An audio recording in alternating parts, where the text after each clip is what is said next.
Correct కాదనేసి తప్పు పక్కన పెట్టామో సర్ది మాట్లాడదాం, సర్ది చెప్తామని వాళ్ళే మాట్లాడారు. ఇప్పుడు ఇందులో 17 మెంబర్స్ ఉంటే 17 మెంబర్స్ లో 10 మెంబర్స్ కూడా రాజీనామా చేయడం జరిగింది. అవునండి. ప్రధాన కారణం ఏంటి అసలు? ఆమె పైన ఉన్నటువంటి అంటే సుమలత గారి పైన ఉన్నటువంటి ప్రధాన ఆరోపణ ఏంటి? ప్రధాన ఆరోపణ ఏం లేదండి, ఏకపక్ష నిర్ణయాలు.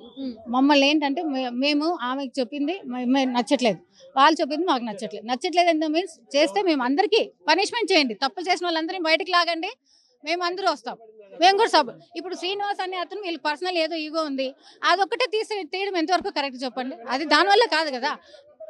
మీరు పర్సనల్ ఈగో అంటున్నారు, దానికి ప్రూఫ్ ఏముంది? పర్సనల్ ఈగో పెట్టుకున్నారు. ఇప్పుడు సతీష్ అనే అతను బిల్లులు శ్రీనివాస్ మీద ఎలా చూపిస్తున్నారు? బిల్లులు అన్ని సతీష్వే ఉంటాయి, వీళ్ళిద్దరు కలిసి చేసేందుకు ప్రూఫ్ ఏంది మనకి?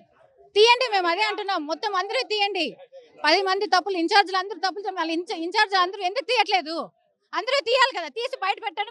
నేను సపోర్ట్ చేయకపోతే నేను కార్డు రిజైన్ చేసిపోతా, అవునా కదా చెప్పండి? ఒక్కరినే అందరికి మధ్యన పర్సనల్ ఇష్యూస్ ఉంటే గనక, అంటే ఏవైనా వివాదాలు ఉంటే గనక మీ 17 మెంబర్స్ కానీ 10 మెంబర్స్ కానీ ఎలా వాళ్ళ నుంచి ఇబ్బందులు పడుతున్నారు?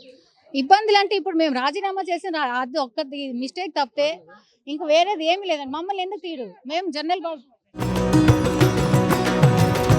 పాతికేళ్ల ప్రస్థానం, ప్రవాసంలో మన సంస్కృతి సామ్రాజ్యం, మన సిలికానాంధ్ర ఇప్పుడు అమెరికా గడ్డ దద్దరిల్లేలా, తెలుగు రక్తం ఉరకలెత్తేలా, చరిత్ర పుటల్లో నిలిచిపోయే రజతోత్సవ మహా సంగ్రామ సంబరం, విశ్వవ్యాప్త తెలుగు దిగ్గజాల అక్షర కవాతు, అద్భుత కళా వైభవం. రండి, మన అస్తిత్వాన్ని, విశ్వఖ్యాతిని చాటి చెబుదాం.